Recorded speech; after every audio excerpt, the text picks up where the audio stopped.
injuries for today. Deebo with his calf won't practice. Everyone else is full. Go ahead. What's Talanoa's situation? Do you expect him to get a full week of practice and get right back to the starting lineup? He's full.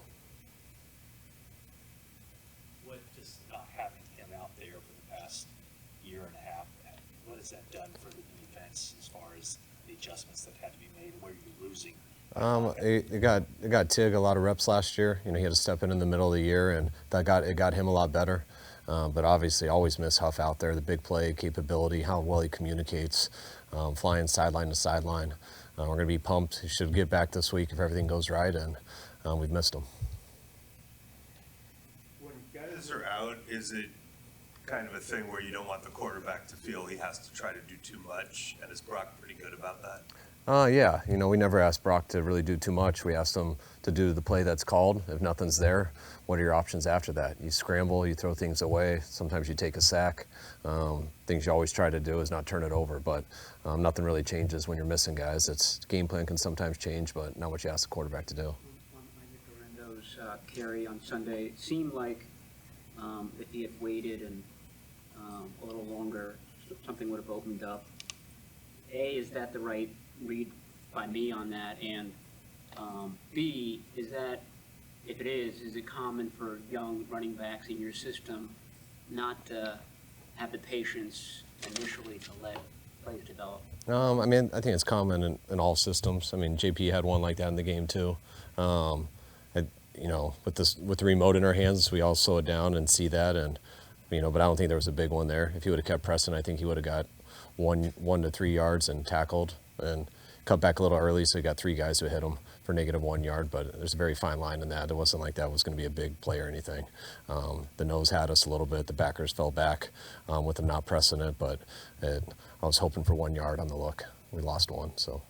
Do you have a lot fewer plays at your disposal without Deebo and McCaffrey, or do you just have the same amount of plays with running them with different guys? Yeah, I'd say, we still have the same amount of plays, just somewhat different styles of plays, different people in different spots.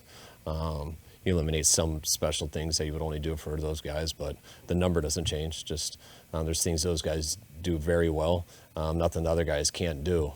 But there's kind of different percentages on how much you call them and things like that.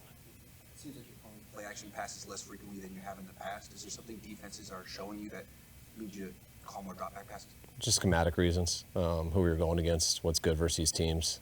Sometimes, play action doesn't do much for 6 on the line, doesn't do much for a lot of blitzes, things like that. So that had a little factor to do with the last week, and say the week before, running it 38 times limits everything a little bit.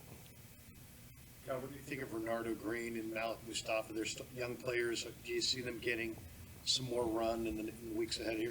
Possibly. They got to be ready always in case of an injury. I could say they don't have any plans to play and or to go in, and then one play happens and they're in the rest of the game.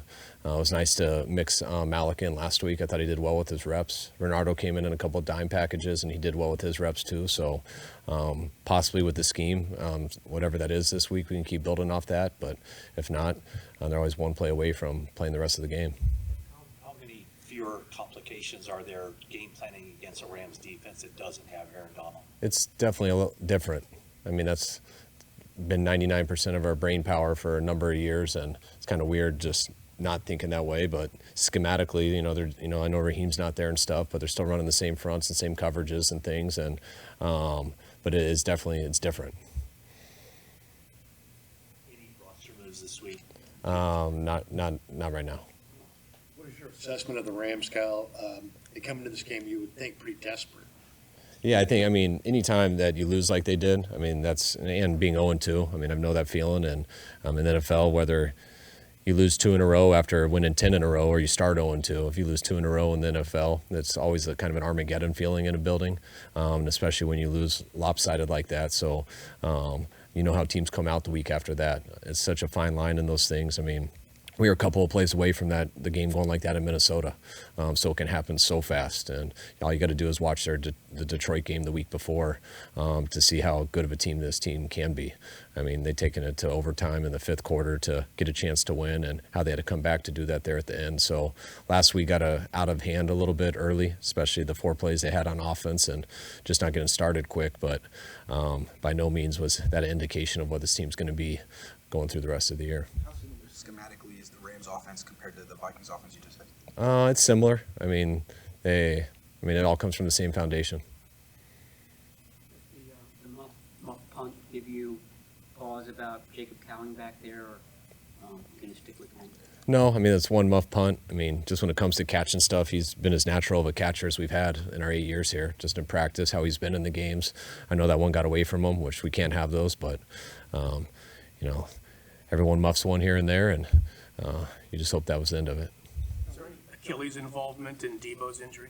No. Ron, when you watched the punt block there, what was the situation? We were laid off the ball on the right side, which made one guy a little bit behind, and then the guy outside of him was a little bit too wide. He could have been a little tighter to save him.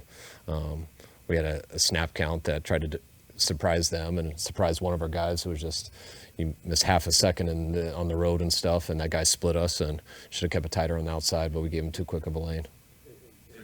Mitch was a little slow, it seemed like, to react to the ball being thrown. Was it just like he was surprised, or did you get a sense? No, we just did a silent cadence, and one guy just hesitated. It'd probably be hard for you guys to see. I mean, it's that slow, but when you do that, a guy gets an edge, and then if this guy outside him is kicking out too far, just like in protection, then he's got a clean path. We just got to tighten it up and come off the ball at the same time. Kyle, tune into the Deebo Samuel show on Bleacher Report with Brandon Ayuk last night? No, I didn't. I turn into that I do that every day. So that's my 20-minute break, or however long it lasts. Nothing else? All right. One last question. How important is the atmosphere for this game? You talk about losing 2 in a row. Obviously, you guys don't want to do that. The Rams don't want to drop a third. You talk about Levi South. How important is that specifically in a game like this? I mean, you always want to give teams no light. I mean, when teams are back or against the wall, which both teams in that situation, both teams want to come out aggressive and hard and give neither side of the ball any light. When you do have a situation like we do when we go there and how we have so many fans show up, that's only cool if you play real well. If you play real well and can kind of control the game, then it gets real fun. If not, then it's twice as disappointing. All right, thanks, guys.